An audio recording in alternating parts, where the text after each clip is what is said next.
Hello everyone, welcome to the study hub. I hope आप सब अच्छे से होंगे। तो जनरल स्टडीज़ का जो आपका पोर्शन है, जीएस का जो पोर्शन है सुपरवाइज़र एग्ज़ाम के अंदर, उसके अंदर हम आपकी ज्योग्राफी की फ़िलहाल के लिए सीरीज़ चल रही है। तो बहुत सारे मुझे एस्पिरेंट्स कमेंट्स कर रहे थे और मैसेज भी किए थे कि डेमोग्राफी का जो टॉपिक है उसको भी स्टार्ट कर दीजिए। तो उसी के चलते उन्हीं की रिक्वेस्ट पे ये डेमोग्राफी का टॉपिक भी लेकर आए हैं हम। तो ज्योग्राफी तो कंटिन्यू रहेगी पैरेलली, इसके भी 3-4 लेक्चर के अंदर ये भी मोस्ट प्रोबेबली कंप्लीट हो जाएगा। ओके, क्योंकि जो भी करना है अच्छे से करना है। ओके, टाइम पास वाली कोई बात नहीं होनी चाहिए, एक ही बार करना है लेकिन अच्छे से करना है कि कहीं इधर उधर जाने की ज़रूरत ना पड़े आपको। ओके, तो डेमोग्राफी का थोड़ा सा मैं आपको यहाँ पर ब्रीफ दे रहा हूँ, तरह का ब्लूप्रिंट आगे हमें किस तरह से चलना है वो देख लो। तो अब थोड़ा सा डेमोग्राफी के बारे में जानेंगे, भाई डेमोग्राफी होता क्या है। ओके, डेमोग्राफी की थ्योरीज़ हमें डिटेल में नहीं जाना है, इन थ्योरीज़ की पूरी डिटेल नहीं पढ़नी है, एक एक प्रिंसिपल पढ़ने की ज़रूरत नहीं है। बस थ्योरी का जो क्रक्स है वो क्रक्स जानना है, क्योंकि क्वेश्चन इस तरह से आता है, एक थ्योरी का क्रक्स दिया होगा, फिर पूछा जाएगा बताओ ये कौन सी थ्योरी बताती है, ये किस थ्योरी की स्टेटमेंट है, इसलिए वो जानना ज़रूरी है। ओके, उसके बाद कुछ कॉमन कॉन्सेप्ट होते हैं डेमोग्राफी के अंदर, कुछ इंडिकेटर्स, कुछ ऐसी टर्म्स होती हैं, mortality rate, death rate, birth rate, demographic dividend. तो ये सारी चीज़ें ये क्या होती हैं, इनके बारे में पढ़ेंगे। ओके, उसके बाद किस तरह से पॉपुलेशन डिस्ट्रीब्यूशन है इंडिया में, फैक्टर्स, उन फैक्टर्स को पढ़ेंगे। कौन से फैक्टर्स हैं, अगर इस जगह पे पर्टिकुलर जगह पे काफ़ी ज़्यादा डेंसली पॉपुलेटेड एरिया है ये, तो ऐसा क्यों है, और कुछ जगहों पे यहाँ पर अगर बहुत कम लोग रह रहे हैं तो क्यों रह रहे हैं, क्या वजह है उसके पीछे।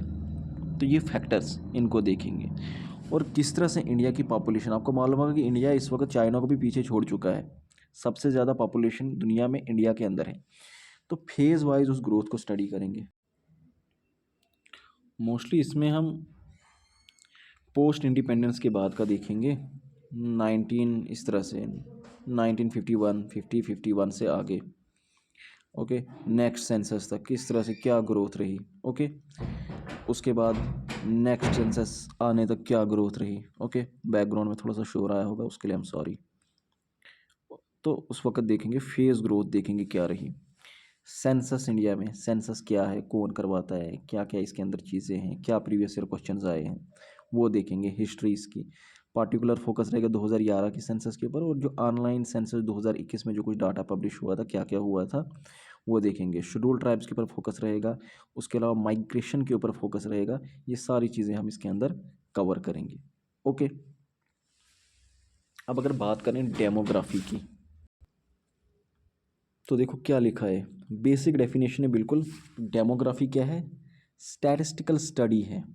किसकी स्टडी है, पॉपुलेशन की, या फिर सिस्टमेटिक स्टडी है पॉपुलेशन की। डेमोग्राफी का सिंपल मीनिंग यही है कि जब आप पॉपुलेशन को सिस्टमेटिकली साइंटिफिकली स्टडी करते हो, वो आपकी डेमोग्राफी होती है।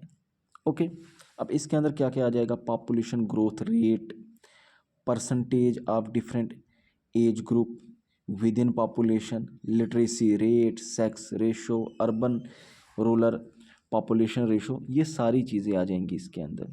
यानी क्योंकि पॉपुलेशन के अंदर हमें क्या पढ़ना है, सिर्फ इतना तो नहीं पढ़ना कितने लोग हैं, भाई किस ग्रोथ से बढ़ रही है, अभी कितनी है, पहले कितनी थी।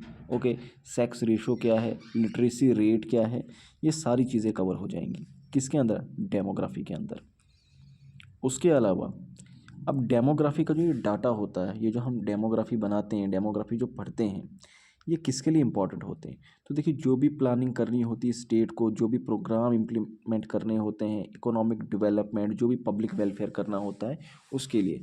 अब अगर गवर्नमेंट के पास ये डाटा नहीं होगा कि कितने लोग हैं हमारे पास, कितने उनमें औरतें हैं, कितने उनमें मर्द हैं, कितने बच्चे हैं, कितने बूढ़े हैं, क्योंकि जो स्कीम्स आएंगी उस हिसाब से ही आएंगी, तो इसलिए गवर्नमेंट के पास ये डाटा होना बहुत ज़्यादा ज़रूरी है। तो ये इसका सबसे बड़ा सिग्निफिकेंस है कि भाई किस लिए, इकोनॉमिक डेवलपमेंट के लिए और जनरल पब्लिक वेलफेयर के लिए डेमोग्राफी को पढ़ना ज़रूरी है। ओके, अब कुछ कॉमन कॉन्सेप्ट्स, कुछ कॉमन इंडिकेटर्स जो हम इसके अंदर पढ़ते हैं, ये काफ़ी इंपॉर्टेंट होंगे आपके लिए, क्योंकि आगे जब हम सेंसस पढ़ेंगे, जब हम डाटा पढ़ेंगे तो उस वक्त सीधे आएगा बर्थ रेट, सेक्स रेशो। तो वहाँ पर आपको मालूम होना चाहिए कि इन चीज़ों का मतलब क्या है। ओके, तो पहली टर्म ए, फर्स्ट टर्म है आपकी बर्थ रेट। अब बर्थ रेट का मतलब क्या है? Total number of living births in a particular area. कोई भी एरिया हो सकता है, कोई कंट्री हो सकती है, कोई स्टेट, कोई डिस्ट्रिक्ट, कोई भी जगह, कोई भी टेरिटरी। ओके, जब हम उसको लेते हैं तो उसको क्या करते हैं? Divided by total population of that area in thousands. यहाँ पर सिंपल टर्म में दिया है, देखो यहाँ पर समझाता हूँ। बर्थ रेट क्या है? नंबर ऑफ लिविंग बर्थ पर थाउजेंड पॉपुलेशन। यानी कि अगर उस एरिया के हम 1000 लेंगे, क्या 1000 लोगों का हमने उठाया, 1000 लोगों में से नंबर ऑफ लाइव बर्थ, कितने पैदा हुए, ठीक है, कितने पैदा हुए, वो क्या होगा? वो बर्थ रेट होगा। आई बात समझ कि भाई यहाँ पर बर्थ रेट इतना है। ओके, अब अगर ये कम हो जाएगा तो हम क्या बताएंगे? भाई बर्थ रेट कम हो रहा है, बच्चे कम पैदा हो रहे हैं। ज़्यादा हो जाएगा तो हम बताएंगे बर्थ रेट ज़्यादा है, बच्चे ज़्यादा पैदा हो रहे हैं। इसका ये मतलब है। ओके, अब इसमें इंपॉर्टेंट आपको क्या रखना है? डिनोमिनेटर में हम क्या ले रहे हैं? डिनोमिनेटर में 1000 ले रहे हैं। 1000 लोगों के कंपैरिजन में हम देख रहे हैं कितनी लाइव बर्थ्स हो रही हैं। आई बात समझ? उसके बाद है डेथ रेट। अब डेथ रेट में क्या होता है? इसमें भी हम 1000 लेंगे। क्या लेंगे? 1000 लेंगे। उस एरिया के 1000 लोगों के कंपैरिजन में कितनी डेथ्स हो रही हैं, तो वो डेथ रेट होगा। अब डेथ रेट अगर ज़्यादा होगा तो इसका क्या मतलब है? इसका मतलब है कि यहाँ लाइफ एक्सपेक्टेंसी कम है, या फिर वहाँ पे कोई ऐसी सीरियस प्रॉब्लम चल रही है जिसकी वजह से डेथ ज़्यादा हो रही है। ओके, डेथ रेट कम होगा तो इसका मतलब ओवरऑल वहाँ पर स्टेबिलिटी है, मेडिकल फैसिलिटी है, लोगों की हेल्थ अच्छी है। तो ये इन सब चीज़ों को एक्सप्रेस करता है। ओके, तो इसीलिए डेथ रेट को पढ़ना ज़रूरी है। उसके बाद बात करते हैं ग्रोथ रेट की। अब ग्रोथ रेट में क्या होता है? ग्रोथ रेट में होता है कि कोई भी पॉपुलेशन इन्हीं दो के बीच में, अभी जो हमने देखा ये बर्थ रेट है, ये डेथ रेट है, जब हम इनका डिफरेंस लेंगे, बर्थ रेट और डेथ रेट का डिफरेंस लेंगे, तो ये डिफरेंस हमें क्या बताएगा? ये हमें बताएगा किस तरह की ग्रोथ रेट है। यानी मर तो रहे हैं, ठीक है, मर रहे हैं लेकिन पैदा भी हो रहे हैं। ओके, कुछ लोग मर रहे हैं, मान लो 100 लोग मर गए, पैदा कितने हुए? 120 लोग पैदा हुए, ठीक है। तो ये क्या दिखा रहा है? ये रेट दिखा रहा है, ग्रोथ दिखा रहा है कि देखो ग्रोथ है। यानी अगर मर भी रहे हैं बट ग्रोथ भी तो हो रही है, 20 लोग ज़्यादा पैदा भी हो रहे हैं। अगर 100 लोग मर रहे हैं उनके कंपेरिजन में 20 लोग ज़्यादा पैदा भी हो रहे हैं, तो ये ग्रोथ को शो कर रहा है। ओके, तो देखो क्या लिखा? The rate of natural increase, natural increase, okay, naturally. या फिर growth rate of population refer difference between birth rate and death rate. तो बर्थ रेट और डेथ रेट के बीच का जो डिफरेंस होगा उसको क्या बोलेंगे? Growth rate. अब ध्यान से सुनना, क्वेश्चन इस तरह से आएगा, अगर ये डिफरेंस ज़ीरो है, अगर ग्रोथ रेट का डिफरेंस, जैसे मैंने यहाँ पर कितना लाया, मैंने यहाँ पर 20 लाया, ये बता रहा है कि अगर ये ज़ीरो आएगा, ओके, तो इसका क्या मतलब होगा? वी से दैट पॉपुलेशन है स्टेबलाइज्ड, पॉपुलेशन स्टेबलाइज हो चुकी है और रिप्लेसमेंट लेवल पे पहुंची है, which is the growth rate required for next generation to replace the old one that are dying out. इसका क्या मतलब है? यहाँ पर ज़रा समझो, एक सेकंड, ये मैं अच्छे से समझाता हूँ आपको। यानी कि अगर ये डिफरेंस क्या आया? ज़ीरो आएगा। इसका मतलब 100 लोग पैदा हुए, 100 लोग मर भी गए, रेट क्या आ गया? ज़ीरो आ गया। अब ये ज़ीरो का आ गया तो इसका क्या मतलब हो रहा है? जितने पैदा हो रहे उतने मर रहे हैं, जितने पैदा हो रहे उतने मर रहे हैं, यानी कि जो पैदा हो रहे हैं मर भी रहे हैं उतने ही। तो इसका मतलब ये पुरानी पूरी की पूरी जनरेशन ख़त्म हो गई और ये नई पूरी की पूरी जनरेशन आ गई। तो ये नई जनरेशन पुरानी जनरेशन को क्या करेगी? रिप्लेस करेगी। ये पुरानी जनरेशन क्या हो गई? स्टेबल, रिप्लेसमेंट लेवल पे आ गई। अब नई जनरेशन जो नए पैदा हो रहे हैं ये इनकी जगह ले लेंगे। इसका ये मतलब है। ओके, तो ये हम स्टेबल हो चुकी है, रिप्लेसमेंट लेवल पे आ चुकी है। अब नई जनरेशन दूसरी जगह को, ओल्ड वन को रिप्लेस करेगी।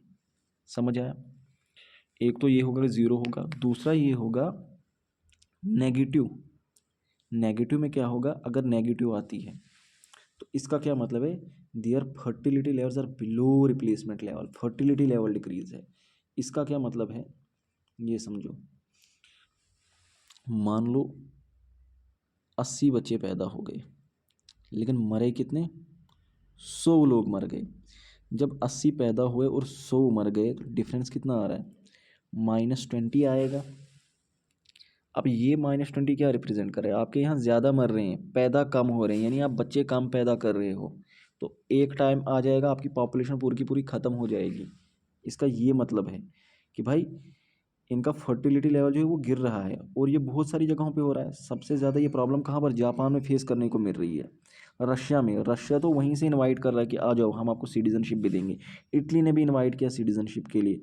ईस्टर्न यूरोप में जो रशिया से लगता हुआ वाला एरिया है, यहाँ पर भी ये काफ़ी ज़्यादा प्रॉब्लम देखने को मिल रही है। जापान की पॉपुलेशन तो बहुत ही ज़्यादा डिक्लाइन कर रही है। ओके, तो यहाँ पर क्या है, लोग बच्चे पैदा नहीं कर रहे हैं। चाइना ने भी एक टाइम पे 1 चाइल्ड पॉलिसी अडॉप्ट की थी। उसमें उन्होंने कहा था कि भाई सिर्फ एक बच्चा, हर एक के यहाँ एक बच्चा होना चाहिए। अब उसकी वजह से क्या हो गया, उनका डेमोग्राफिक डिविडेंड कम हो गया। डेमोग्राफिक डिविडेंड का मतलब इन शॉर्ट ये है कि वहाँ पे बूढ़े ज़्यादा हो गए, जवान कम हो गए। ओके, तो अब वो भी 1 चाइल्ड पॉलिसी, वो 3 चाइल्ड पॉलिसी, दूसरी पॉलिसी लेकर आ गया। ठीक है, कि बच्चे ज़्यादा पैदा करो, अब बच्चों की ज़रूरत है, मेरे पास यूथ होना चाहिए, यंग ब्लड होना चाहिए। ओके, तो ग्रोथ रेट हमने देखा, अगर ज़ीरो होगा तो ज़ीरो का मतलब है रिप्लेसमेंट लेवल आ चुका है, नई जनरेशन आ जाएगी। नेगेटिव आ रहा है यानी फर्टिलिटी रेट गिर रहा है। ओके, और पॉजिटिव आएगी तो अच्छी बात है। ठीक है ना, आप ये सोच रहे होंगे कि अगर पॉजिटिव आया, मान लो 100 पैदा हुए, सिर्फ 80 मर गए। ठीक है, तो ये क्या आ जाएगा? 20 आ जाएगा। ओके,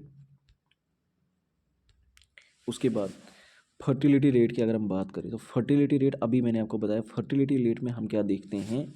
यहाँ पर ध्यान से देखना, यहाँ पर हम देखेंगे वुमेन्स को लेंगे। हमने बर्थ रेट और फर्टिलिटी रेट में डिफरेंस समझना। बर्थ रेट में हम ओवरऑल पॉपुलेशन को लेते थे नीचे, यहाँ पर 1000 में। यहाँ पर हम 1000 में सिर्फ वुमेन लेंगे। 1000 वुमेन की बात हो रही है, मैन की बात नहीं होगी। ओके, तो कितनी बर्थ हो रही है, कितनी बर्थ हो रही है। तो fertility rate refer to number of live birth, कितने जन्म हो रहे हैं 1000 औरतों के मुकाबले में। और वो औरतें कौन सी होगी? ये औरतें भी हर कोई औरत नहीं होगी। चाइल्ड बियरिंग एज, और चाइल्ड बियरिंग एज यानी 15 से लेकर 49 तक की एज की औरतें ली जाएंगी। ओके, तो फर्टिलिटी रेट क्या होगा आपका? फर्टिलिटी रेट होगा बर्थ, लाइव बर्थ कितनी हुई, और पर 1000 वुमेन, और 1000 वुमेन कौन सी? 15 से लेकर 49 एज तक की। अब यहाँ पर हम ले रहे हैं औरतों को जो चाइल्ड बियरिंग एज में है, कि इन औरतों के कंपैरिजन में कितनी बर्थ हो रही है।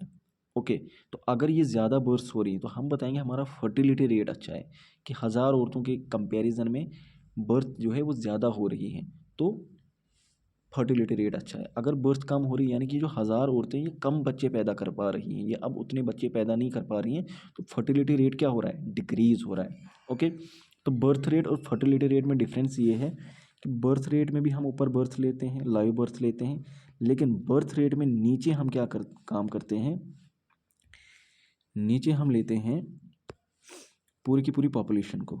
लेकिन जब हम फर्टिलिटी रेट लेते हैं वहाँ पर हम सिर्फ वुमेन को लेते हैं, और वुमेन भी 15 से 49 वाली एज की। ओके, उसके बाद mortality rate, life expectancy, sex ratio, age structure, dependency ratio, ये नेक्स्ट लेक्चर में करेंगे। थोड़ा लंबा हो गया, यहाँ तक कि डी तक। ओके, 4 टॉपिक हमने कर लिए, इतना काफ़ी है, बाकी नेक्स्ट लेक्चर में करेंगे। Okay, thank you so much.